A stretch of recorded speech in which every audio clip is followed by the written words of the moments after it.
Ya, shalom. Eh, Kalau mudah-mudahan saudara masih ingat tentang apa yang saya bagi tentang batu hidup. Tapi sekarang saya akan bagikan pagi hari ini. Kita tetap harus ingat kita punya tema bahwa be prepared. Kita harus ada dalam keadaan selalu siap sedia. Selalu siap sedia. Begini saudara, siap sedia itu berarti kita itu aware-nya kepada Tuhan, bukan kepada dunia ini. Ada orang yang siap-siap, mereka punya aware itu dibangun berdasarkan dinamika kejadian dari dunia ini. Enggak. Kita punya persiapan bukan dibangun oleh bukan dibangun karena dinamika-dinamika yang terjadi di dunia. Itu cuma faktor pendukung saja. Tapi awareness kita itu harusnya terbangun karena Tuhan. Jadi kita harus membangun kita punya kesiagapan itu karena dinamika hubungan kita dengan Tuhan.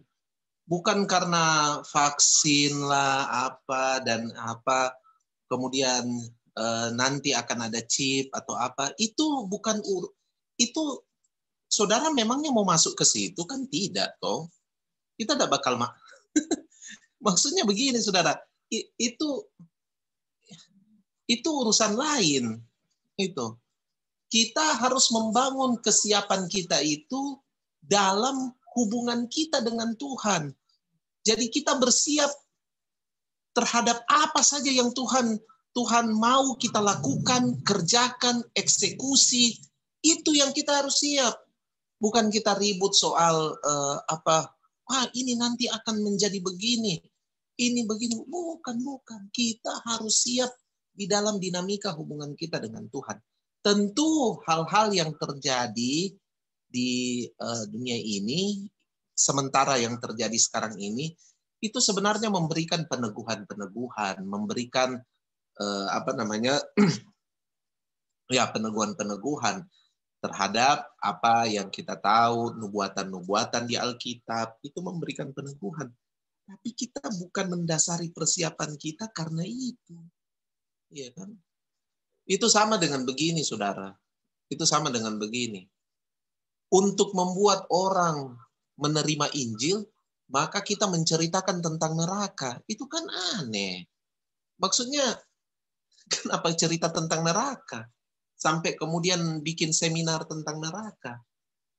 Kita kan tidak berencana masuk ke sana, toh. Ya kalau saudara berencana masuk ke sana, ya perlulah menseminarkan atau mengetahui kupas tuntas soal neraka. Kita tidak punya rencana masuk ke sana.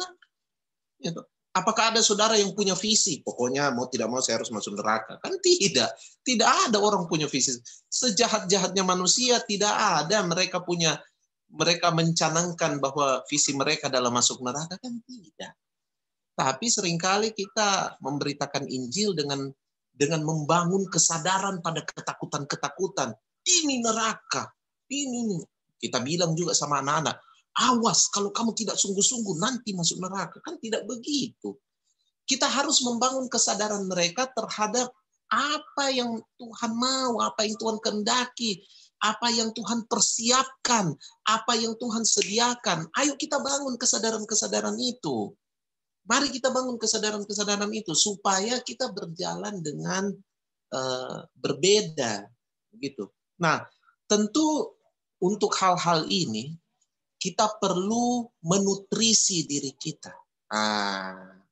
Kita perlu di nurturing, kita perlu menerima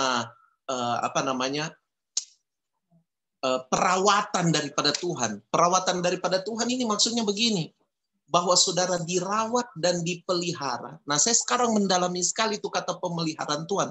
Karena ternyata kata pemeliharaan Tuhan itu, ya begini kan, pemeliharaan itu selalu berujung pada selamat. Ya toh? selalu berujung pada selamat.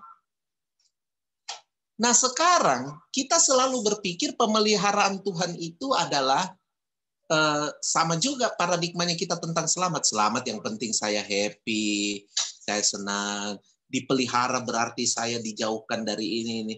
Padahal tidak sedangkal itu. Pemeliharaan Tuhan itu benar-benar mahal dan luar biasa. Oke, sekarang kita mau lihat kata nurture itu. Makanya password kita nurture, ya kan? Apa sih nurture itu? Arti nurture itu kalau saudara lihat di kamus, paling tidak ada 3 hal, ada tiga kata itu yang disebut sebagai arti nurture dalam bahasa Indonesia. Yang pertama, nurture itu memelihara, ya toh? Memelihara. Yang kedua, nurture itu bisa berarti mengasuh, memelihara, mengasuh, dan yang ketiga mendidik. Simpan 3 kata ini baik-baik. Brosis, anak-anak, simpan 3 kata ini baik-baik. Memelihara, mengasuh, mendidik. Ini adalah apa yang Tuhan lakukan pada kita di dalam apa yang saudara kenal sebagai pemeliharaan Tuhan itu. Ini 3 hal yang Tuhan sedang eksekusi sebenarnya di antara umat Tuhan. Tuhan itu dia memelihara, dia mengasuh, dia mendidik. Oke, sekarang kita lihat kata memelihara. Kejadian 2 ayat 15. Waktu Tuhan pertama kali taruh manusia di Taman Eden. Saya suka sekali karena apa? Karena jauh sebelum Adam dijadikan, Tuhan sudah desain dulu tamannya. Ingat saudara, Tuhan desain taman. Apa bedanya taman dengan belantara? Dengan hutan. Taman itu tertata. Sorry. Taman itu tertata. Iya toh?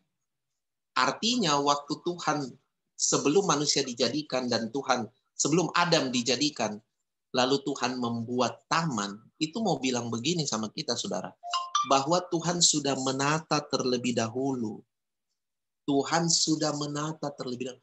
Persediaan-persediaan yang Tuhan sediakan buat kita itu bukan tiba masa tiba akal, saudara-saudara.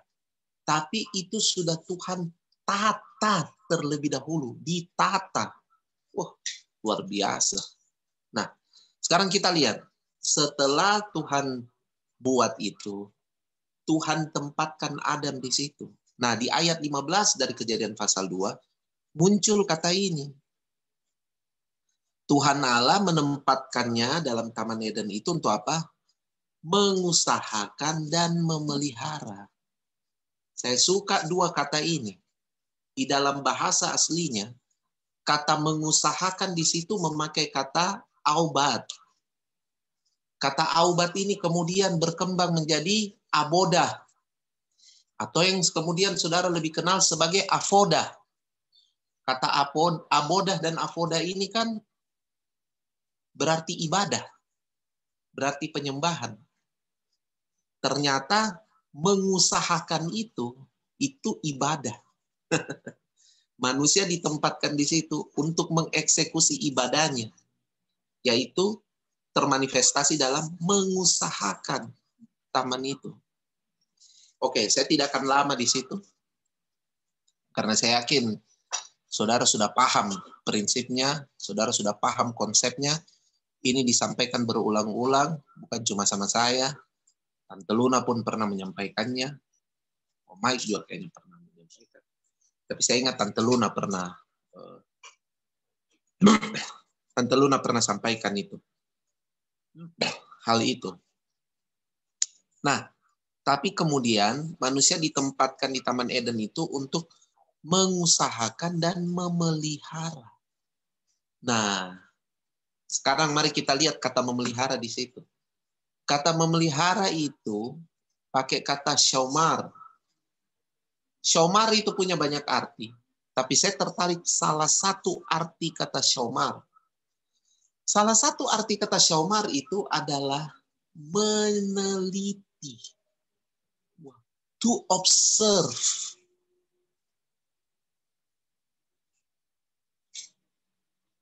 To observe. Nah, kita bisa bagi dalam arti-arti yang lain, tapi saya mau tajam di sini. To observe. Meneliti. To observasi. Wow. Ternyata memelihara itu, Tuhan memelihara kita itu dengan cara menstimulasi saya dan saudara, mendorong saya dan saudara to observe.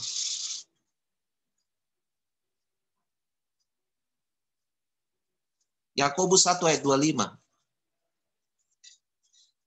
Kita harus punya kemampuan untuk punya mata yang tajam, selalu terbangun kesadaran untuk apa? Untuk melihat, untuk menyelidiki, untuk mengobservasi. Ini sebenarnya ada apa di sini?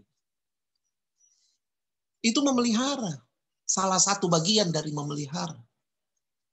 Salah satu bagian dari memelihara itu ternyata to observe, mengamati kecenderungan.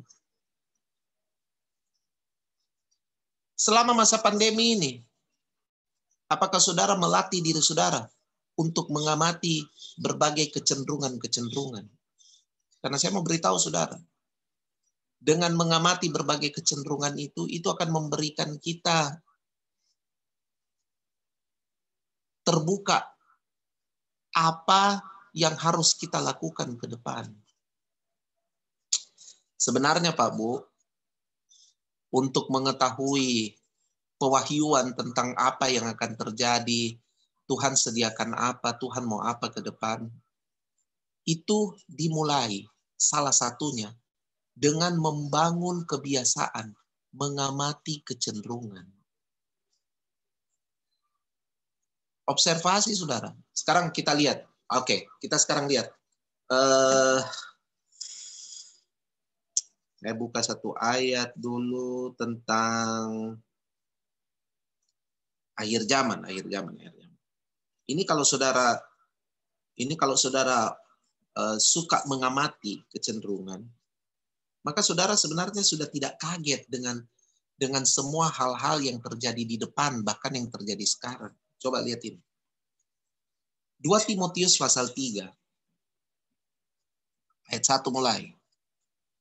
Ketahuilah bahwa pada hari-hari terakhir akan datang masa yang sukar. Masa yang sukar. Oke, masa yang sukar. Baca ayat 2. Bagaimana Paulus mendefinisikan masa yang sukar itu kepada Timotius? Apa itu? Manusia akan mencintai dirinya sendiri dan menjadi hamba uang. Mereka akan membual, menyombongkan diri, pemfitnah. Saudara baca saja di situ semua sampai ayat 4, ayat 5. Wah, ayat 5 itu yang paling menyedihkan. Secara lahiriah mereka menjalankan ibadah mereka, tetapi pada hakikatnya mereka memungkiri kekuatannya. Sekarang saya mau tanya sama saudara. Dari semua masa yang sukar itu, adakah terus disebut di situ virus? Adakah disebut di situ tentang bencana atau apa? Tidak. Tidak ada toh? Adakah di situ? Sakit, penyakit, menular, tidak ada. Yang Paulus bilang masa yang sukar itu, tanda-tandanya itu adalah, itu dia. Dari ayat 2 sampai ayat 4. Terjadikah itu dari dulu? Iya. Tetapi semakin menggila beberapa tahun belakangan ini. Saya sendiri baru menyadari hal itu terbuka, lebih sadar tentang hal itu sejak 2017. Bahwa kita betul-betul termanifestasi dengan nyata, dengan mata telanjang. Orang-orang yang mencintai dirinya sendiri dan menjadi hamba uang. Saya baru terbuka betul itu. Sebenarnya itu sudah terjadi, apalagi orang-orang yang lebih tua ya. Maksudnya seperti siapa misalnya, Tante Luna, Omai, Bung Oni, pasti sudah lihat gejala-gejala itu bilang, tapi kita harus bilang bahwa semakin ke sini sebelum pandemi ini kita gila-gilaan. Kita gila-gilaan. Saya kasih contoh saja di kalangan hamba-hamba Tuhan. Kita saja untuk melayani, waduh. Kita melayani itu ada banyak hamba Tuhan, bahkan saya sendiri juga sempat tanpa sadar, tanpa saya sadari itu, sempat terseret juga pada hal itu. Wah, percuma kita pergi-pergi di situ. Dia kasih PK, tidak ada apresiasi. Kita juga butuh hidup, realistis lah. Hamba-hamba Tuhan sudah mulai lihat. Sekarang pekerjaan-pekerjaan pelayanan itu sudah disamaratakan seperti pekerjaan biasa. Sudah tidak ada lagi muatan revelasi atau kesadaran-kesadaran rohaniah di situ. Nah, itu sudah tidak lebih seperti ini kan pekerjaan. Kelihatannya benar, ya kan? Kelihatannya benar, tapi benar-benar salah. Karena kita hanya menyikapi hal itu tanpa muatan-muatan spiritual lagi di dalamnya. Anak-anak Tuhan sekarang kehilangan, waduh. Saya ingat ya, beberapa tahun yang lalu, kira-kira 6 tahun yang lalu. Bukan lebih. Wah, sudah 8 tahun. 8 tahun yang lalu. Saya itu diundang di satu persekutuan yang isinya artis-artis ajang pencarian bakat lah. Mantan-mantan ajang pencarian bakat. You name it lah. Dari berbagai stasiun televisi. Jadi mereka ini yang pada nggak lolos itu mereka oleh seseorang yang punya label rekaman rohani, baru dibentuk juga pada saat itu. Itu kemudian mereka dikumpulkan jadi artis di label itu, lalu dibuatkan persekutuan lah. Gitu. Tapi yang mereka bicarakan itu, saya pikir ini saya ada di persekutuan di mana artis-artis Kristen ini mereka tahu sungguh-sungguh dalam Tuhan. Oh tidak. Tidak. Sebagian besar dari mereka itu hanya menganggap bahwa ini save them, ini sebenarnya menyelamatkan mereka, save their career, cuma menyelamatkan karirnya saja mereka ini. Wah, karir saya selamat, paling tidak kalau di gereja. Mereka ngomong begini, paling tidak kita orang Kristen, masih banyak jobnya kita, nyanyi-nyanyi di gereja. Job! Masih banyak jobnya kita nyanyi di gereja. Dibanding teman-teman kita yang agama lain, mereka mau nyanyi di mana? Tidak ada jobnya. Kita masih ada. Kalau tidak ada job sekuler, kita nyanyi di job rohani. Haleluya. Haleluya. Ya.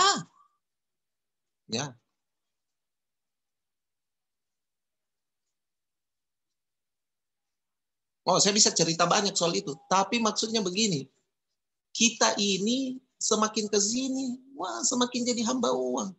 Sekarang coba saudara, tidak usah kita lihat-lihat orang lah. Kita lihat kita punya diri sendiri.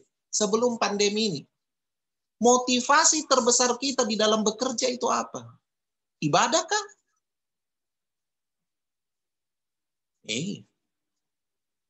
Mereka akan membual, menyombongkan diri, jadi pemfitnah, berontak terhadap orang tua. Itu semakin ke sini, semakin luar biasa. Terakhir saya baca data tahun, masuk 2019 itu. Yang menggambarkan bahwa kehancuran keluarga, yaitu ada distorsi antara hubungan orang tua dengan anak, itu semakin besar. Kalau dulu, distorsi hubungan orang tua dengan anak itu nanti terjadi waktu mereka umur-umur 15 begitu ya. Sekarang di 2000 ini saya baca masuk 2019. Itu katanya dibilang begini. Distorsi hubungan orang tua dan anak itu sekarang sudah terjadi 11 tahun. Umur 11 tahun. Hubungan orang tua dengan anak crash. Dan mereka lagi cari-cari bagaimana caranya, bagaimana ininya, bagaimana. Dan bayangkan saudara. Itu sudah semakin rusak. Nah, Paulus bilang itu masa yang sukar. Itu masa yang sukar. Nah, kenapa kemudian ada pandemi ini? Pandemi ini harusnya membangun kesadaran saya dan saudara. Harusnya membangun kesadaran saya dan saudara bahwa kita ini sedang tertidur panjang. Ada urusan yang penting yang harus kita kerjakan. Begitu. Nah, ayat ini saya cuma kasih lihat untuk menggambarkan begini.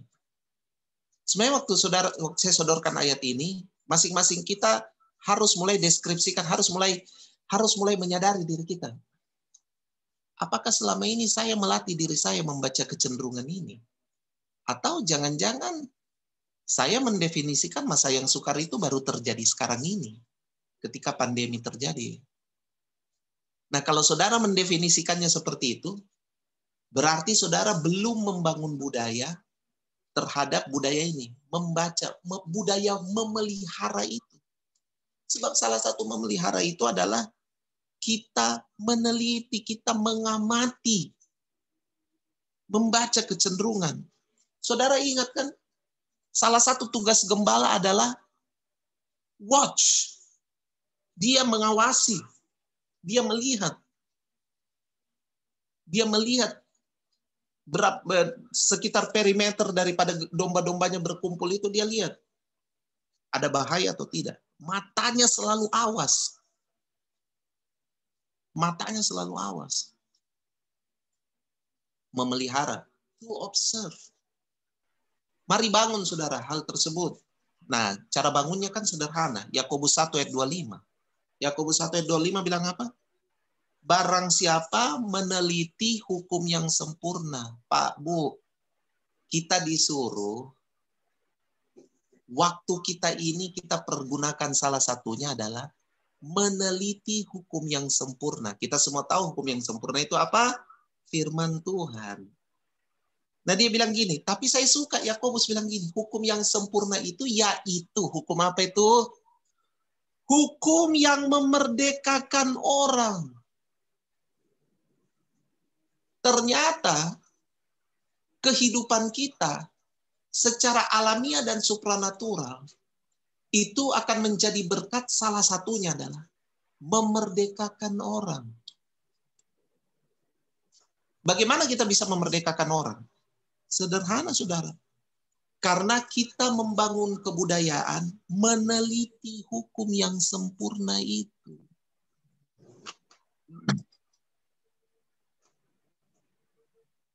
Meneliti hukum yang sempurna itu.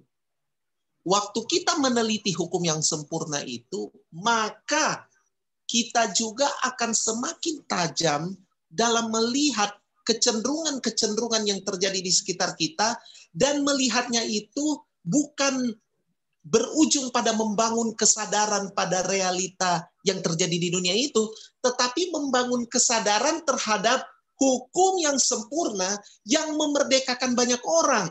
Kalau orang melihat yang terjadi sekarang ini, orang menyikapinya dengan sesuai dengan apa yang terjadi, mereka takut, mereka cemas, mereka begini, mereka jangan, vaksin bahaya, jangan suntik. Mereka membangun kesadarannya sama itu.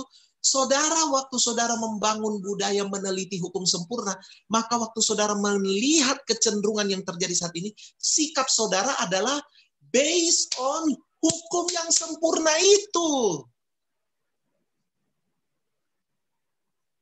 Berdasarkan dari hukum yang sempurna itu. Maka saudara akan disibukkan dengan kegiatan apa? Kegiatan memerdekakan banyak orang. Sesuai dengan apa yang tertulis dalam hukum yang sempurna itu. Itu kegiatan saudara. Paling tidak begini, doa-doa saudara itu berubah menjadi doa-doa yang penuh dengan kerinduan agar Bapa memerdekakan begitu banyak orang. Wow, itu luar biasa. Itu luar biasa. Yakobus bilang begini, lanjut kita baca ayat itu. Jadi bukan hanya mendengar untuk melupakannya, tetapi bersungguh-sungguh melakukannya. Nah, saya suka kata terakhir di ayat itu. Kata terakhir di ayat itu dia bilang apa? Ia akan berbahagia oleh perbuatannya. Wih. Kapan saudara bisa berbahagia oleh perbuatan saudara? Waktu saudara hidup di dalam hukum yang sempurna ini. Hidup seperti apakah itu? Hidup yang mendistribusi kemerdekaan bagi banyak orang. Semua orang yang bertemu saudara, tanpa saudara harus bersilat lidah, mengucapkan kata-kata puitis atau apalah kata-kata terstruktur. Tapi entah kenapa, atmosfer yang saudara bawa itu selalu memerdekakan orang. Pernah pertimbangkan tidak itu? Kalau belum, saya mau bilang, pertimbangkan itu, saudara. Saya juga belajar mempertimbangkan hal itu.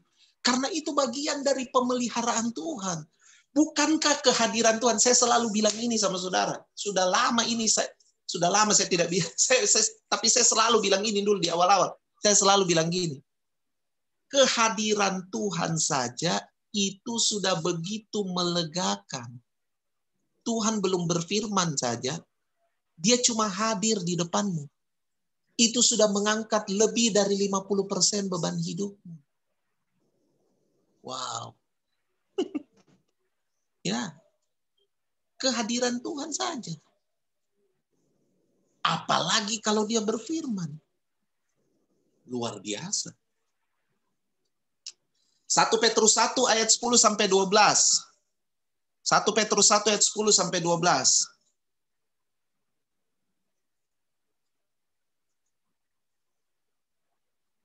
Keselamatan itulah yang diselidiki dan diteliti. Wah. Keselamatan itulah yang diselidiki dan diteliti. Jadi rupanya nabi-nabi, untuk mereka melihat kasih karunia itu, mereka meneliti. Mereka meneliti dengan betul, menyelidiki dengan betul, dibawa oleh Roh Kudus untuk menyelidiki dan sampai kemudian mereka melihat pintu kasih karunia itu. Nanti saudara baca ayat terusnya. Saya tidak akan lama di situ. Nanti saudara akan ini sendiri. Nah, saya mau pindah supaya tidak menghabiskan waktu lama. Saya langsung berpindah pada kata kedua. Kata kedua itu apa? Setelah kita tahu nurture itu bahasa Indonesia bilang apa? Memelihara. Jadi pemeliharaan Tuhan itu kita harus mulai dengan apa? Tuhan memelihara kita itu dengan Dia sebagaimana Dia selalu mengawasi kita. Demikian juga saya dan saudara dibawa oleh Tuhan untuk punya budaya itu. Yang pertama kita harus menyelidiki firman. Kalau kita menyelidiki firman, otomatis hidup kita akan menjadi hidup yang mendistribusikan kemerdekaan bagi banyak orang. Karena apa? Kita menjadi pengawas-pengawas kehidupan. Makanya apa yang harus dibuat sebuah komunitas ini? Komunitas itu harus saling menjaga, harus saling mengawasi. Komunitas itu harus saling jaga, saling mengawasi. Lihat, kalau saudara kita ini kayaknya, waduh, dia sudah macet pertumbuhan rohaninya ini. Bagaimana kita harus ada apa kebiasaan-kebiasaan, harus terbangun budaya itu dalam komunitas kita. Harus terbangun budaya itu. Sebab dari budaya itulah termanifestasi apa yang disebut sebagai pemeliharaan Tuhan. Tuhan memelihara kita supaya kita punya kemampuan memelihara hidup saudara-saudara seiman kita. Salah satu caranya adalah dengan menjadi orang-orang yang berawas-awas. Makanya Amsal Salomo bilang begini. Amsal Salomo bilang, jangan kamu, saya cari ayatnya dulu ya. Ini dia. Amsal 6. Amsal 6. Coba buka itu Amsal 6. Coba ya.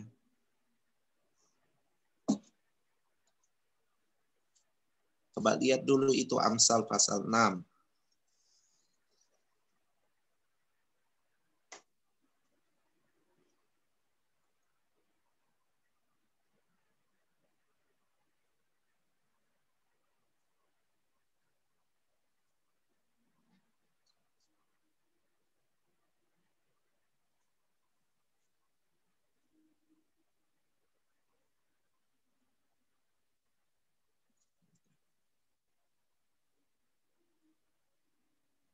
Coba ayat.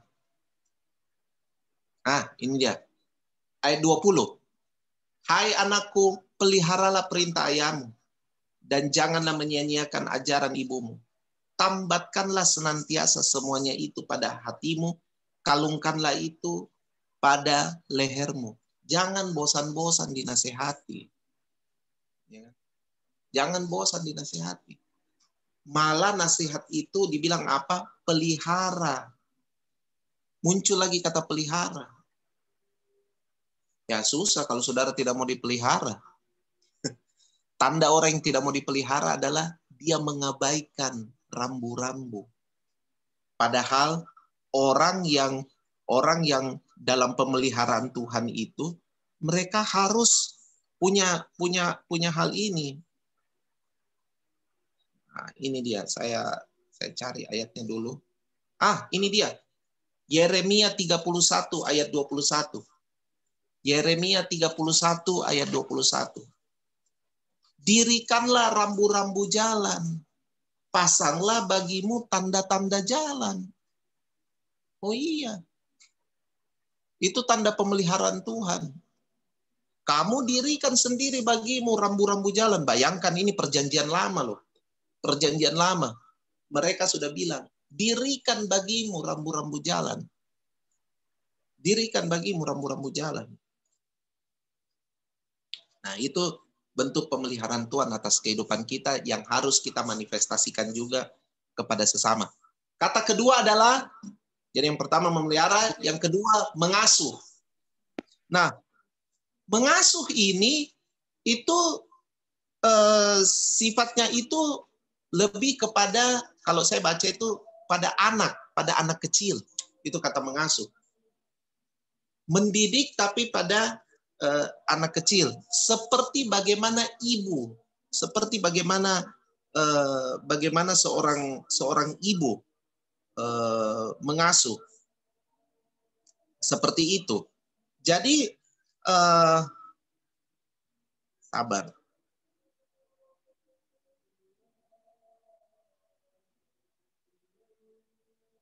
Jadi dalam mengasuh ini, ibu itu selalu take care, selalu lebih kepada kelembutan di situ sebenarnya.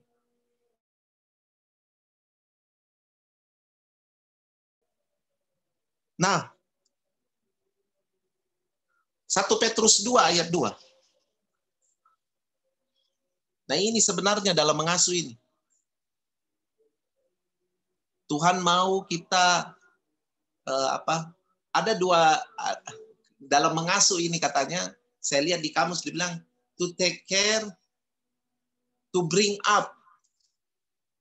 Jadi dia bilang gini, 1 Petrus 2 ayat 2. Dan jadilah sama seperti bayi yang baru lahir, yang selalu ingin akan air susu murni dan yang rohani, supaya olehnya kamu bertumbuh dan beroleh keselamatan. Mengasuh itu sebenarnya, Tuhan mengasuh kita itu.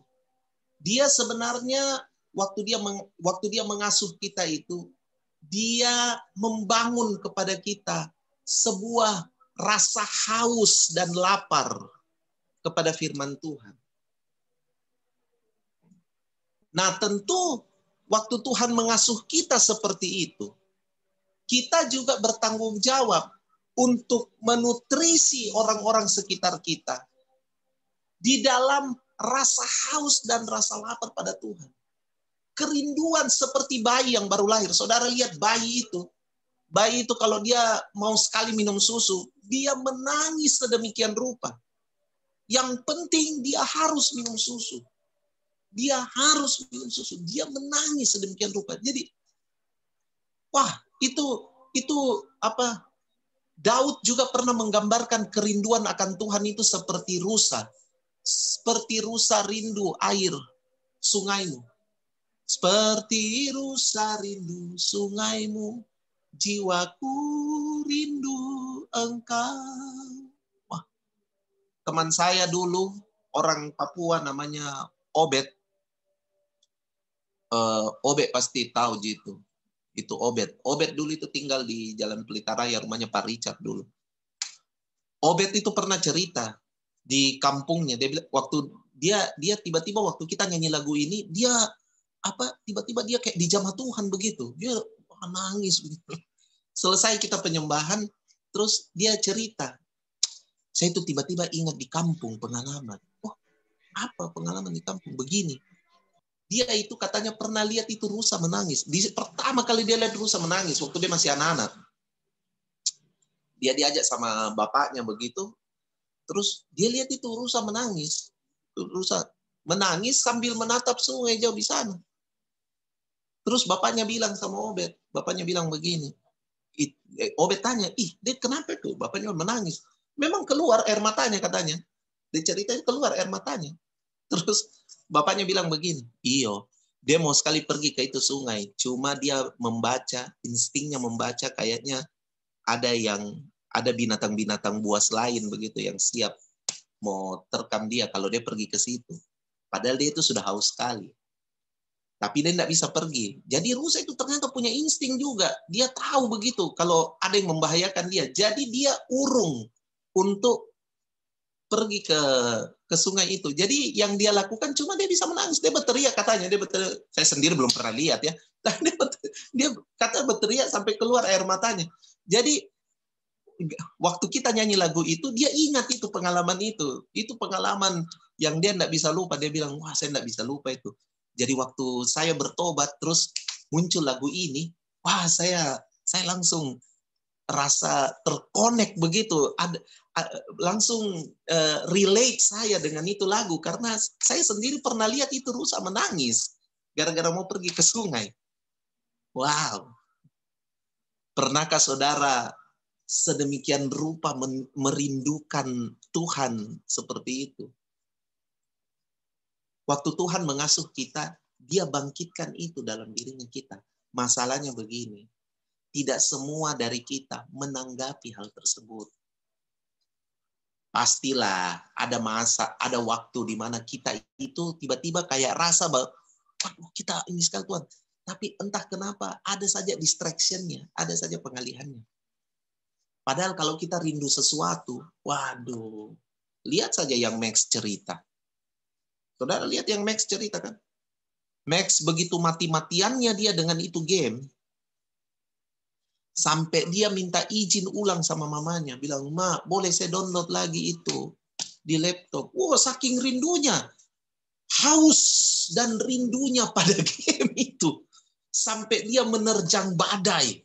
Dia sudah tahu mamanya pasti tidak akan kasih. Tapi tetap dia tes. Tetap dia tes. Luar biasa loh.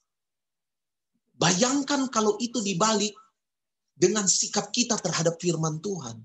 Wih, luar biasa. Luar biasa. Luar biasa. Satu kali ada cerita, ada orang Rusia yang dulu ya dia hidup di zaman-zaman komunis masih sangat sangat kuat. Dan dia termasuk orang yang dia menulis buku. Saya lupa judul bukunya apa, tapi dia menulis buku yang buku itu akhirnya mempengaruhi begitu banyak anak muda Rusia untuk berbalik jalan untuk kemudian mengikuti faham komunis. Nama orang itu adalah Anthony Collin. Nah, Anthony Collin ini dia sangat benci sama orang Kristen. Dia benci sekali sama dia, merasa orang Kristen tidak masuk akal.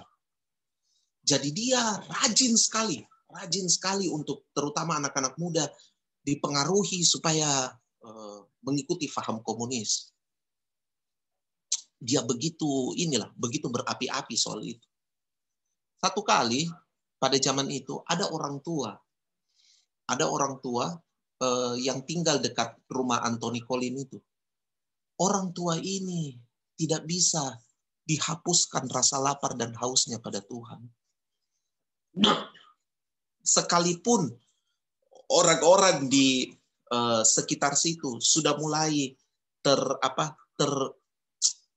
terintimidasi, sudah mulai terintimidasi dengan gerakan yang dilakukan Anthony Collins yang semakin hari semakin masif, semakin besar itu. Tapi orang tua ini, karena begitu rasa lapar dan hausnya pada Tuhan, dia tidak peduli. Dia tetap pergi gereja. Dia tetap pergi beribadah. Sekalipun dia sudah mulai dicemooh. Nah, Anthony Collins ini kemudian memutuskan untuk mendatangi orang itu sendiri. Dan mulai mengintimidasi orang tua itu. Dia langsung datang pada orang tua itu dan bilang, "Oh, Pak Tua, kayaknya mau pergi gereja ya?" "Oh iya, nah. Oh iya. Saya mau tanya sama Pak Tua ini, sebelum Anda masuk ke tempat ibadah Anda, saya mau tanya dulu. Kalau Anda tidak bisa menjawab pertanyaan saya, maka sebaiknya Anda tidak usah meneruskan langkah Anda ke tempat ibadah itu. Anda harus jawab pertanyaan. Anda harus bisa menjawab pertanyaan saya." "Oh iya, apa itu?" Nah, dia tanya begini. "Apakah Tuhan itu terlalu besar atau Tuhan itu terlalu kecil?" Wah, menjebak sekali ini pertanyaannya. Apakah Tuhan itu terlalu besar atau dia terlalu kecil? Maka hikmat dari Roh Kudus bekerja atas orang tua ini. Wah, lihat ini, orang yang selalu menghauskan Tuhan, penuh dengan hikmat.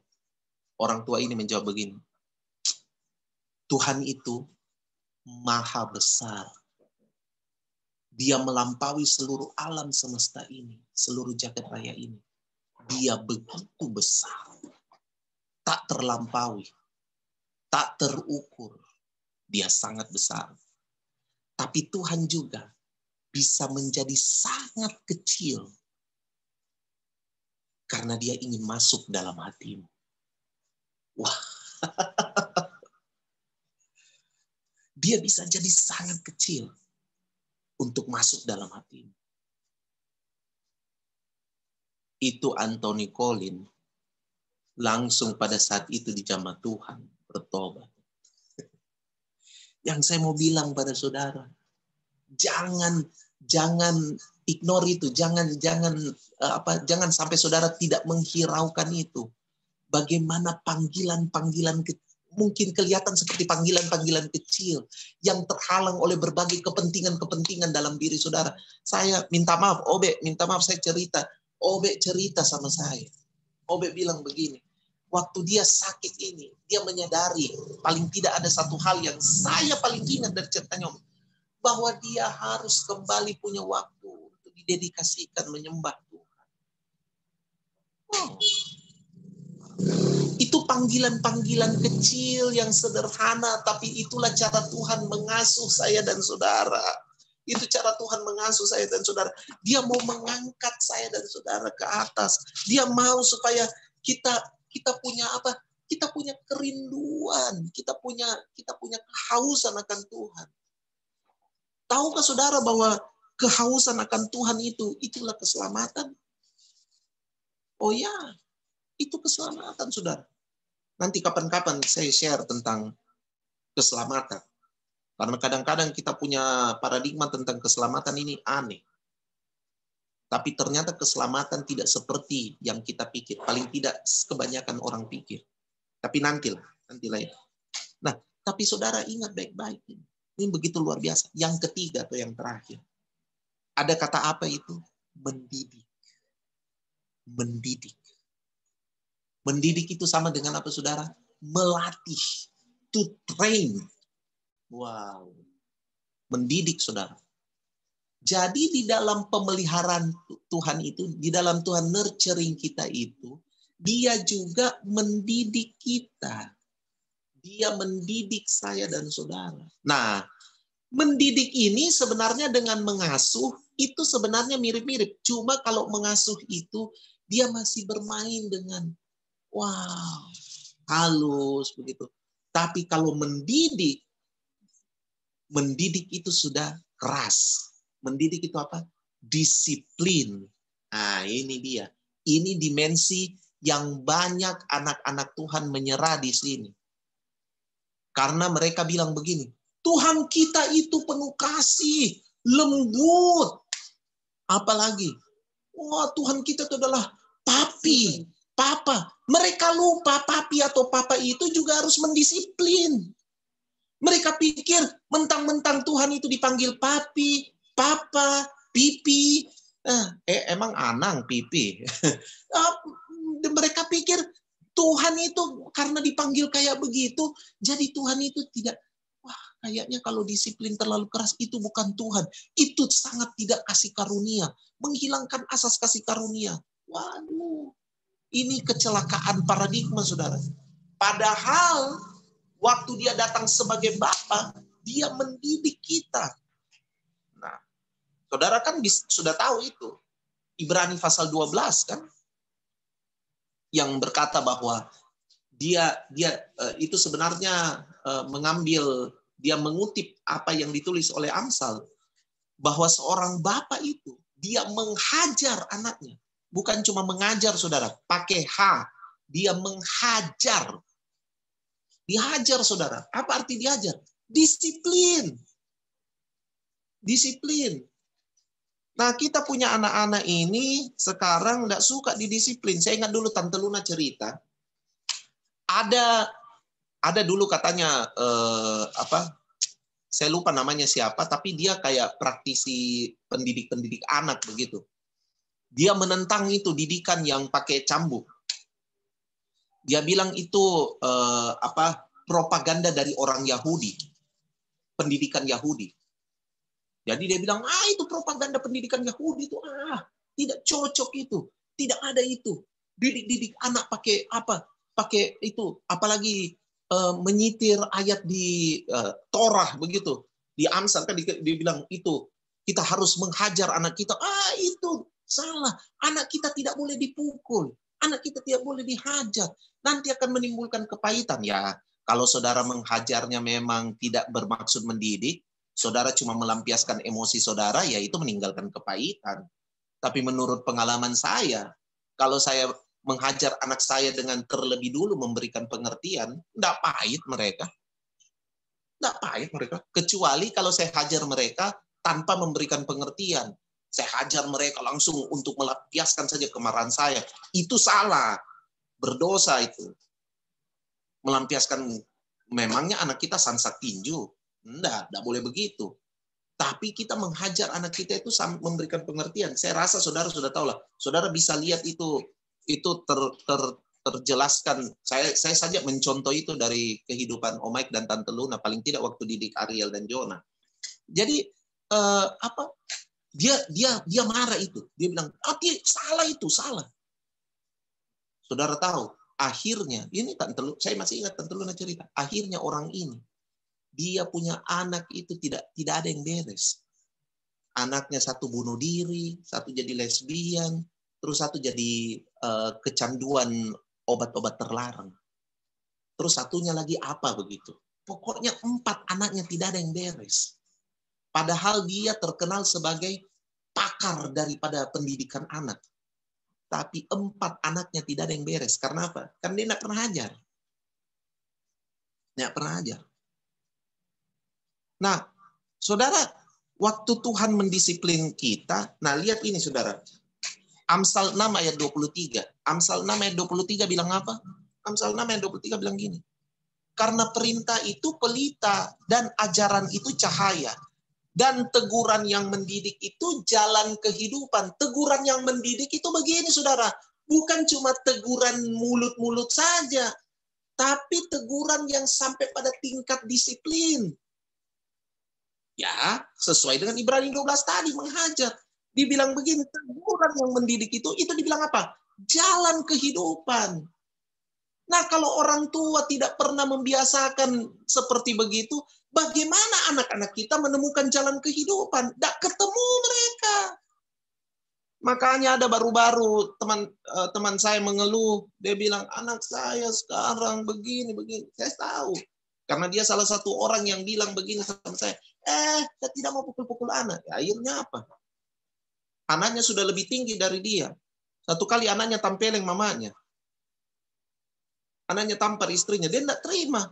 Tapi dia tidak bisa bikin apa-apa. Ya, tidak diajar dari kecil. Anaknya sudah menjadi seenaknya. dia mau hukum dengan cara blok semua kartu kreditnya atau apa. Tidak ada. Itu hukuman-hukuman seperti itu tidak memberikan efek jerah. Efek jerahnya cuma sebentar. Makanya sebelum terlambat kita bangun dari sekarang.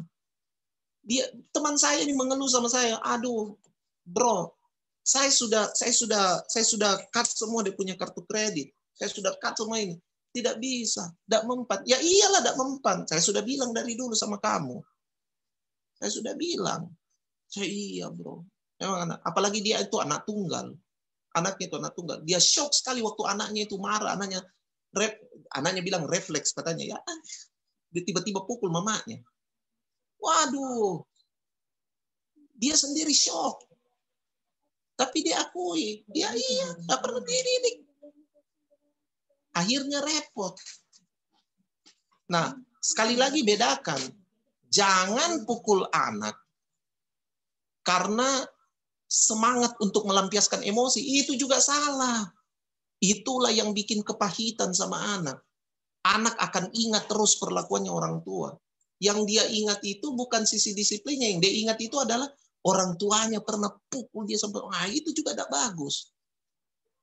Orang tua harus komunikasi. Saya pun belajar untuk itu sampai sekarang ini, sampai Aleandra ini. Saya belajar. Tapi saudara, yang saya mau bilang adalah Tuhan itu mendidik kita. Kalau perlu pakai keras, pakai disiplin. Dia hajar saya dan saudara untuk apa? Supaya dari situlah saya dan saudara menikmati pemeliharaan Tuhan. Saya mau bilang begini, saudara. Kalau saudara itu dihajar dengan keras dari Tuhan, itulah manifestasi yang paling nyata dari pemeliharaan Tuhan. Oh iya, itu manifestasi nyata dari pemeliharaan Tuhan. Tuhan pelihara saudara. Walaupun kelihatannya itu sakit buat daging, tapi tidak apa-apa. Toh juga Tuhan tidak menghajar karena dia ingin memuaskan hawa nafsunya. Tuhan kita tidak seperti itu, Pak Bu. Tuhan kita itu menghajar anaknya dengan kasih. Memberikan pengertian. Iya. Saya saja kalau mau hajar anak saya, aduh Tuhan. Kemarin saja saya sama Nadine. Saya ceritanya saya sama Nadine. Walaupun kita marah begitu, tapi kita tetap yang dikedepankan itu apa? Memberikan pengertian. Bukan marahnya kita yang dikedepankan. Tuhan juga tidak mengedepankan amarah. Tuhan mengedepankan kepada kita untuk memberi pengertian. Itulah disiplin. 2 Timotius 3 ayat 16. 2 Timotius 3 ayat 16. Segala tulisan yang diilhamkan Allah memang bermanfaat untuk mengajar. Lihat ini saudara. Ini keras ini. Kalau saudara membaca firman Tuhan, saudara berdinamika dengan firman Tuhan, ini yang terjadi dalam hidup kita. Segala tulisan yang diilhamkan Allah memang bermanfaat untuk apa? Mengajar satu. Yang kedua, menyatakan kesalahan. Oh, sekarang orang dinyatakan kesalahan, tersinggung. Bagaimana? Ini firman Tuhan bilang, kalau kita berdinamika dan firman Tuhan, ini yang terjadi. Bermanfaat untuk mengajar, menyatakan kesalahan, memperbaiki kelakuan. Oh, saya suka sekali nih, dia pakai kata kelakuan. Dan untuk mendidik orang dalam kebenaran. Dididik dalam kebenaran. Bukan dididik dalam hawa nafsu, tapi dididik dalam kebenaran. Mari buka Titus 2, ayat 11 sampai 12. Titus 2 ayat 11 sampai 12. Nah, semua didikan Tuhan itu bermaksud untuk apa, saudara? Nah, ini tadi 2 Timotius 3 ayat 16 dia bilang, didikan Tuhan itu untuk apa? Untuk mengajar kita, menyatakan kesalahan kita, memperbaiki kelakuan kita, dan mendidik kita dalam kebenaran. Simpan itu baik-baik. Itu maksud didikan Tuhan. Nah, saudara juga dalam mendidik orang-orang, keluarga saudara, apalagi anak-anak saudara, pakai patron ini. Karena firman Allah, kerjanya itu pada patron itu. Itu patronnya. Nah, sekarang Titus pasal 2 ayat 11 sampai 12. Titus pasal 2 ayat 11 sampai 12. Karena kasih karunia Allah yang menyelamatkan semua manusia sudah nyata. Ia mendidik kita supaya apa? Kita meninggalkan kefasikan dan keinginan-keinginan duniawi. Ditambah lagi, saudara. Di 2 Timotius 3 ayat 16 itu ada 4 hal. Tapi di Titus 2 ayat 11 sampai 12 itu ditambah. Apa? Yang kelima, meninggalkan kefasikan. Meninggalkan kefasikan. Kefasikan itu harus ditinggalkan. Ditinggalkan di belakang kita. Apa itu kefasikan? Sebuah kebudayaan, sebuah kebiasaan, sebuah gaya hidup di mana kita tahu banyak tentang firman Tuhan, tapi tidak pernah bahkan menolak untuk melakukannya. Kita tahu semua, tapi kita tidak bikin semua. Itu fasik. Nah, didikan dari Tuhan bermaksud supaya saya dan saudara meninggalkan budaya itu. Meninggalkan gaya hidup itu. Gaya hidup tahu banyak dan tidak buat banyak. Itu harus ditinggalkan. Ditinggalkan loh saudara. Ditinggalkan. Ditinggalkan. Ditinggalkan. Dia mendidik supaya kita meninggalkan kefasikan. Dan keinginan-keinginan duniawi. Semua bentuk keinginan duniawi harus ditinggalkan di belakang. Keinginan duniawi yang bagaimana ini saudara? Keinginan duniawi yang berakar dari kefasikan-kefasikan berpikir kita. Harus ditinggal di belakang. Baru kemudian begini. Tujuannya adalah yang keenam. Supaya kita hidup bijaksana. Hidup bijaksana. Yang ketujuh, hidup adil. Yang kedelapan, dan beribadah dalam dunia yang sekarang ini. Nah, kata ibadah di situ pakai kata apa di situ? Kata ibadah di situ bahasa aslinya pakai kata Eusebia. Apa itu Eusebia?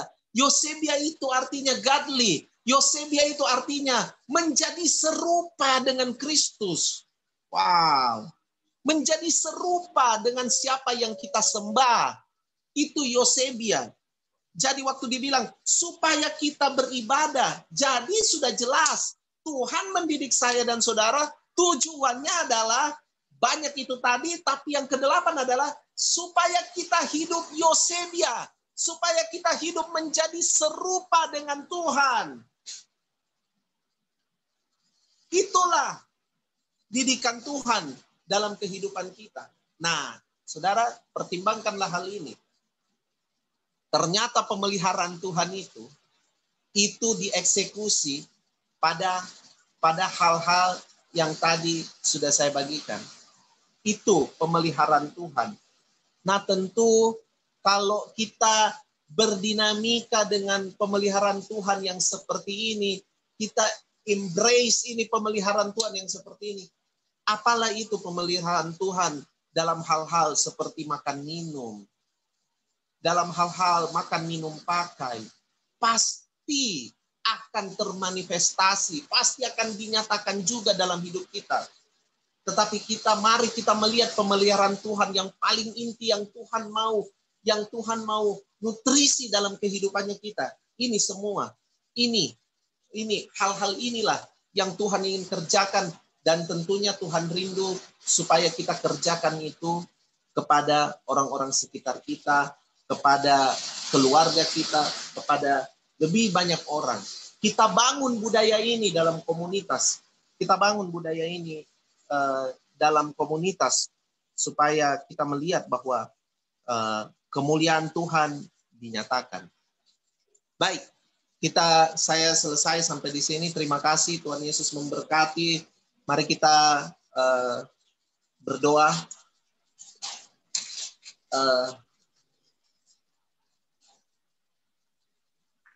Bolehkah, nggak tahu ini saya cuma tergerak saja. Bolehkah saudara siapkan perjamuan kudus, kita perjamuan kudus baru kemudian kita baru kemudian kita tutup dalam doa.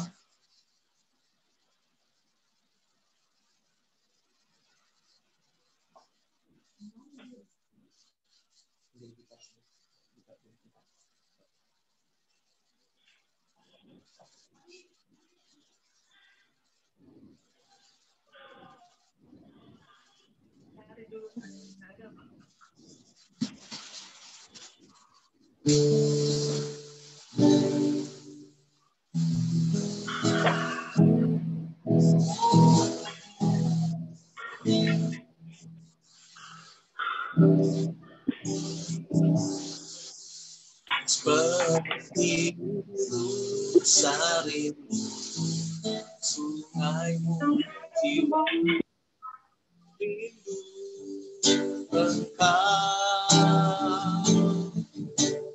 Kaulah Tuhan hasrat hatiku, ku rindu menyembah.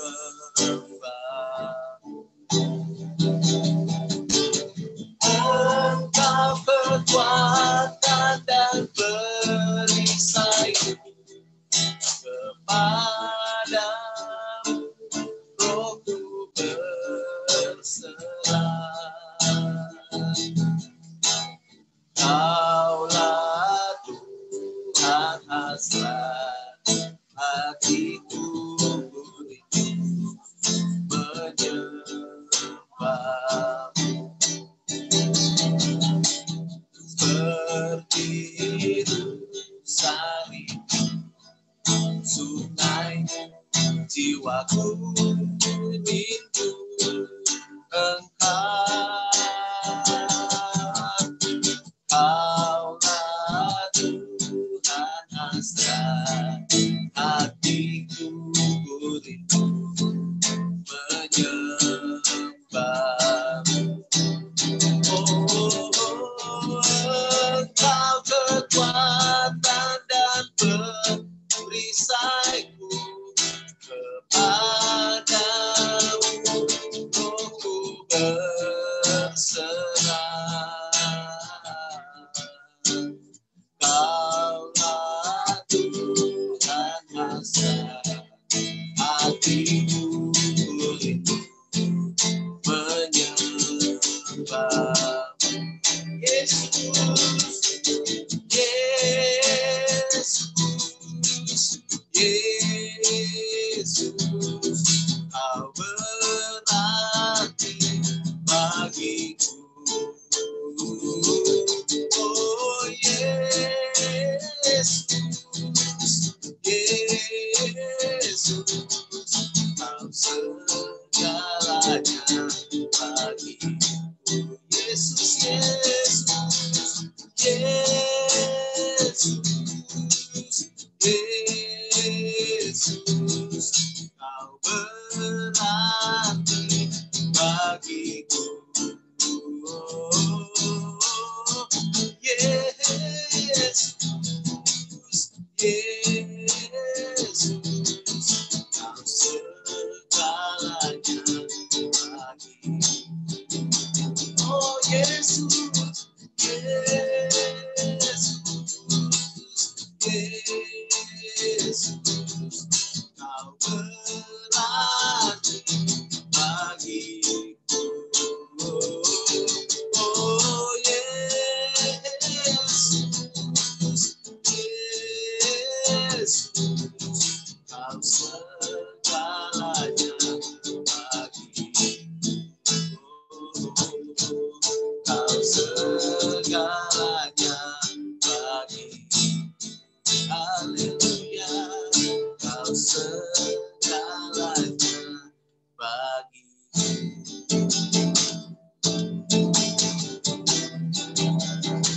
Haleluya.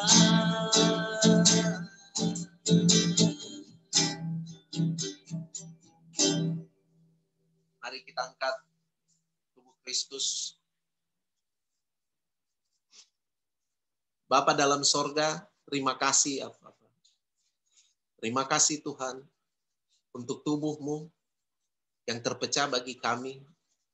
Tetapi tubuh yang terpecah itu justru menyatukan kami semua di dalam kasih-Mu yang tanpa batas. Terima kasih Bapa. Kami angkat ini sebagai perjanjian kami antara Engkau dengan kami ya Bapa dalam sorga.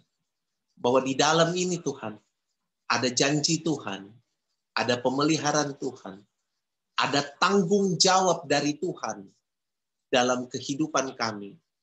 Kami merasa terhormat dengan tanggung jawab itu. Kami bersyukur ya Tuhan, bahwa kami menyatu Tuhan dalam rencana-Mu, dalam tanggung jawab yang Kau berikan. Terima kasih telah mempercayai kami. Terima kasih Tuhan. Biarlah dengan bersekutu dengan tubuh-Mu ini Tuhan, kami akan selalu hidup di dalam kesadaran ya Bapa, bahwa kami adalah milik Tuhan. Bahwa kami selalu terhubung dengan apa yang Tuhan kehendaki dalam hidup kami. Bahwa hidup kami sesungguhnya adalah untuk melakukan agenda-agenda ilahi ya Bapa. Terima kasih Bapa dalam surga. Dalam nama Tuhan Yesus, kami mau makan.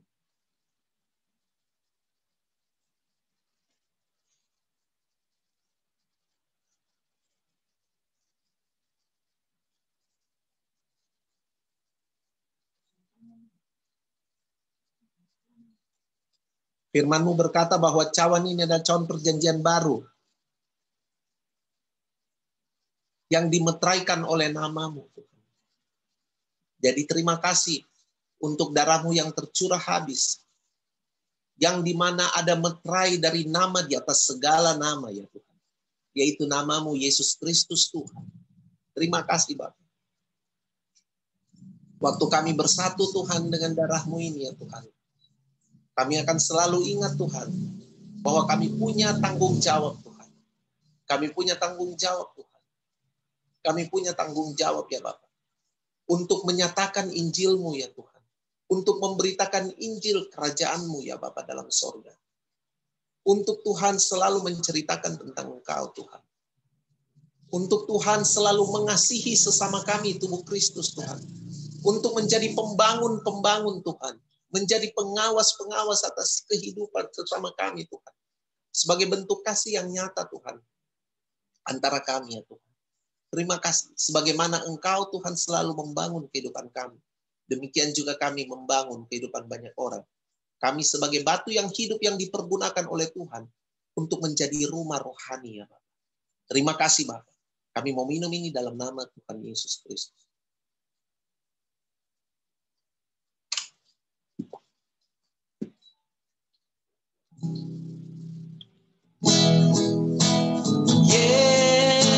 Yesus,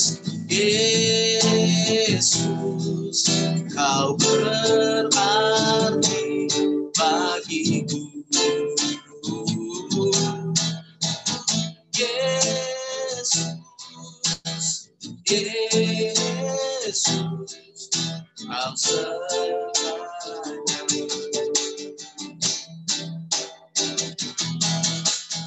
Yesus,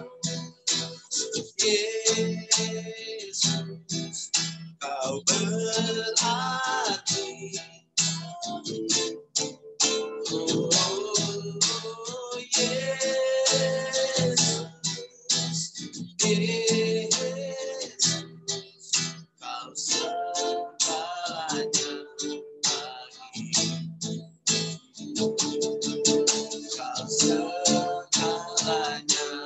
bagiku. Kau segalanya bagiku. Kau segalanya bagiku.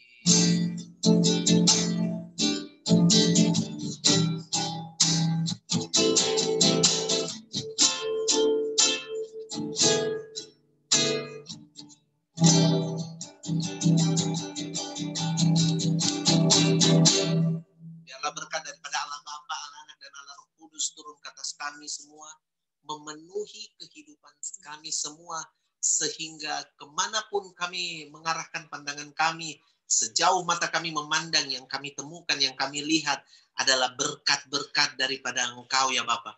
Berkat ini akan membawa kami Tuhan, untuk Tuhan menyadari tindakan-tindakan pemeliharaan Tuhan atas kehidupan kami ya Bapa. Yang untuknya Tuhan, kami akan dibawa Tuhan untuk menggenapi semua yang Tuhan sediakan, destinikan bagi kehidupan kami ya Tuhan. Sehingga rencanamu Tuhan dieksekusi, kehendak-Mu dinyatakan, pribadi-Mu dimuliakan ya Bapa. Jauhkan kami dari semua hal yang jahat, dari segala sakit, penyakit, mara bahaya, kecelakaan dan maut ya Tuhan.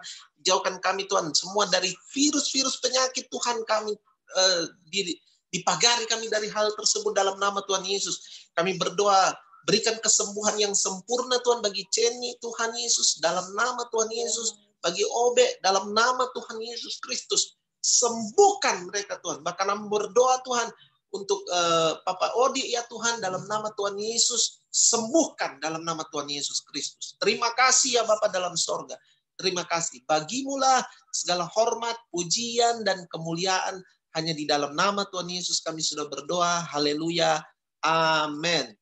God bless. Tuhan Yesus memberkati. Amin. Thank you banyak, Papi. Thank you, makasih. Thank you.